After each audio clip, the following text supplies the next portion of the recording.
మీరు ఎప్పుడైతే పక్కన వాళ్ళతో కంపేర్ చేసుకుంటున్నారో అది మీ మేనిఫెస్టేషన్ జర్నీలో ఒక బిగ్గెస్ట్ బ్లాక్ అండి.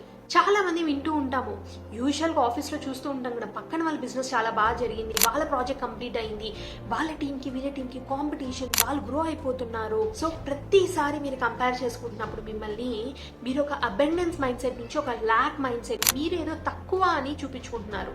So it is creating that మీరేదో తక్కువ అని మీ సబ్ కాన్షియస్ కి అర్థమవుతుంది.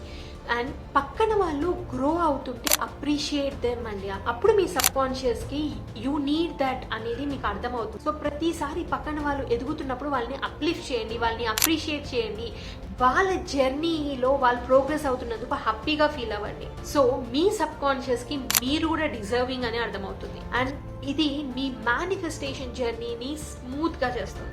సో ఇప్పటి నుంచి ఎవరైనా గ్రో అవుతున్నప్పుడు వాళ్ళని అప్రిషియేట్ చేస్తూ మైండ్ఫుల్ గా ఉండండి. Take part in the success.